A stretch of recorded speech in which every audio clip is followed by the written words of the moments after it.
Hey everyone, this is Patrick with the All Things Private Practice podcast, talking today a little bit about money, one of the most fun topics that therapists and entrepreneurs can have. So, money. What comes up when we start to think about this? What comes up when we start to think about our rates, how we set them, the fees that we charge? I know that there is a lot of guilt around this subject, a lot of shamefulness that comes up with our money traumas, our stories, our narratives, our anxieties.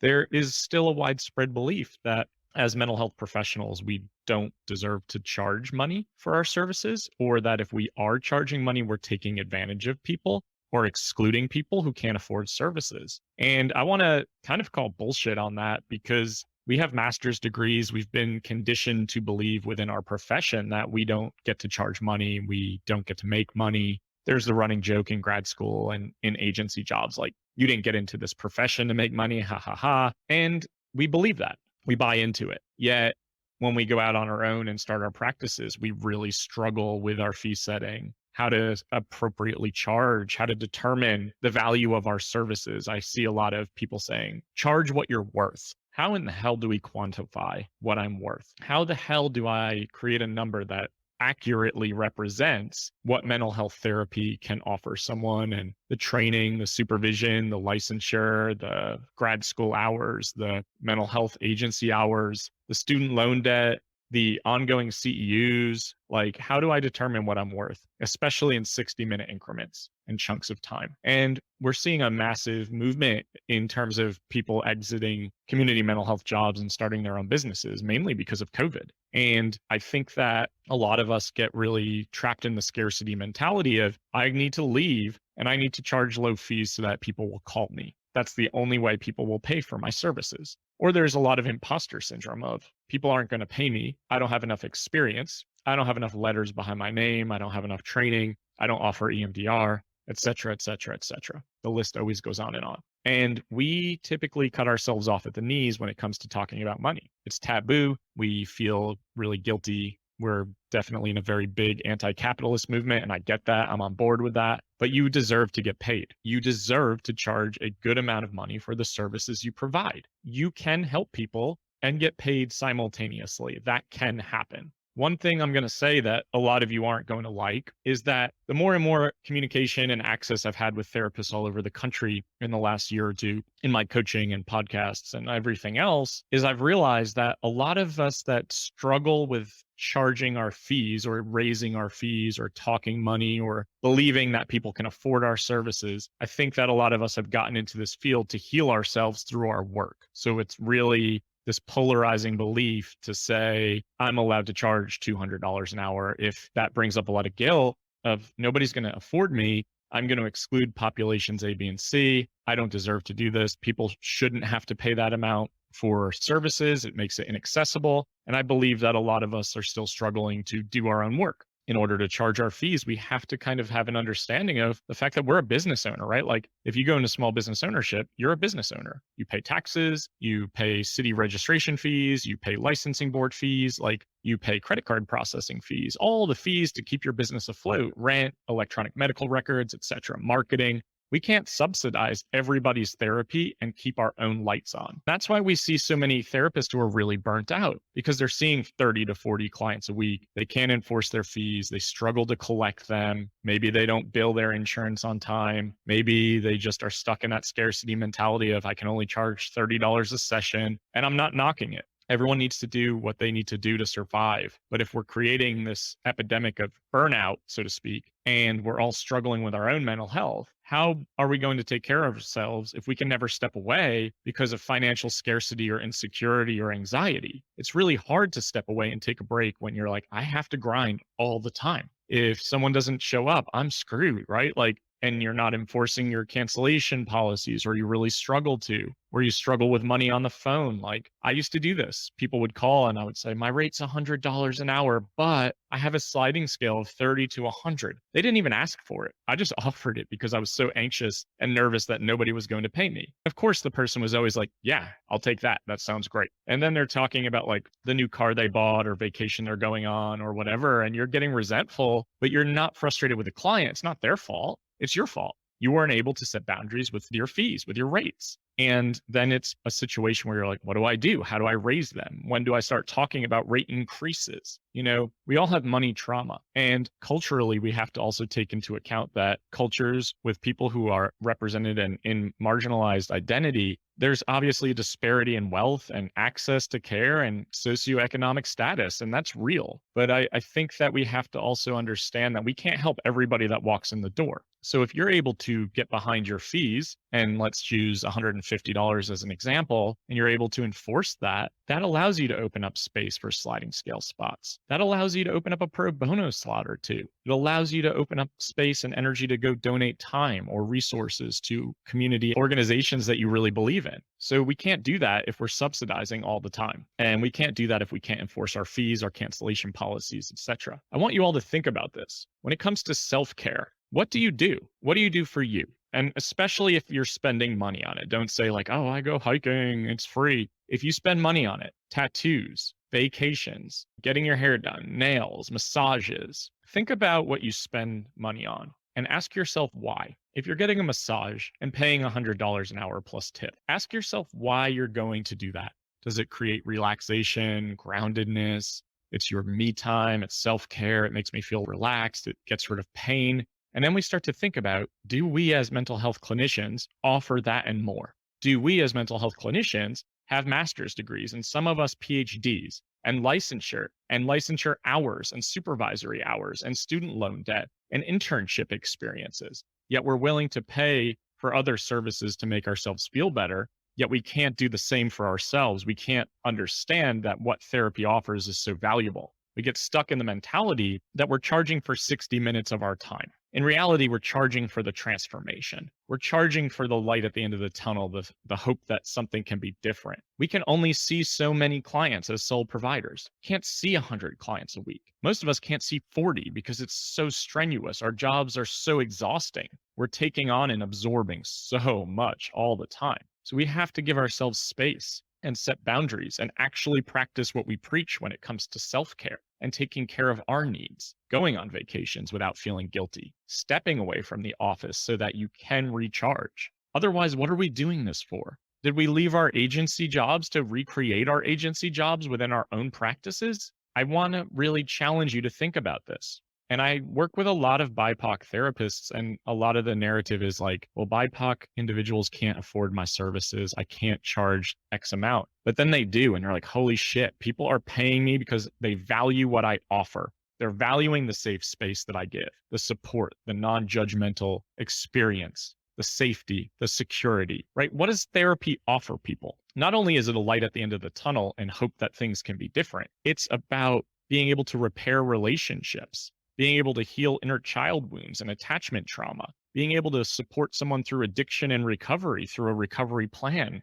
being able to help maybe salvage a marriage, right? And like prevent divorce and legal proceeding, child separation. Maybe we're helping someone be able to go to the dentist without having a panic attack, or drive without having a panic attack, or learn how to have healthier communication at the workplace, reduce their anger and their anger management. Maybe we're working on harm reduction. Maybe we're providing a safe space for someone to come out and disclose their sexual orientation for the first time in a safe space and environment. Maybe we're working on helping a family reunify. Maybe we're helping someone really work on the fact that they don't want to be a part of their family system anymore and they have a lot of guilt and shame around it. Or you're a high achieving perfectionistic entrepreneur who can never turn it off. Raise his hand slowly.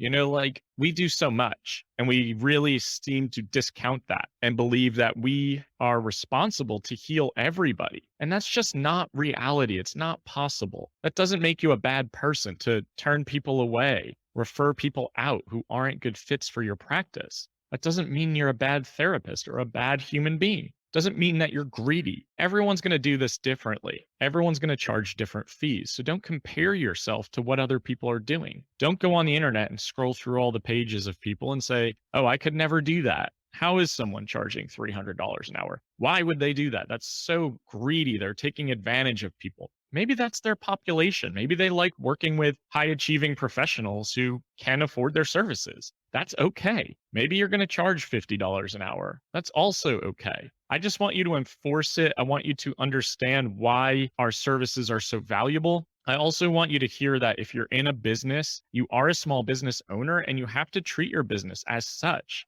or you will close up shop. I've seen it happen way too many times because people couldn't enforce their cancellation policies, their no show policies. They couldn't raise their rates. They couldn't even talk about money without getting ashamed of having the conversation. I want to challenge everyone to work through their money trauma, their money anxiety. Maybe you grew up in poverty. Maybe you grew up homeless. Maybe you grew up moving from place to place and you never had security. That's okay. I want you to honor those parts of your life because they shaped who you are, but they don't have to continue. You don't have to live in that headspace of I'll never have enough. Like I have to just scrape by. It's okay to honor those stories, those traumas, those narratives, but let's work through them so that they don't prevent us from moving forward. They don't paralyze us. It made you the person that you are today. I grew up very poor. I had a gambling addiction most of my life. Money has always been a sensitive subject for me, but I've had to get really confident about it. People will reach out to me now as a practice building coach and want to pick my brain for free. And I will feel guilty a lot of the time and respond. And then I have had to really get comfortable saying, you know what? Here's the link to my consultation calendar.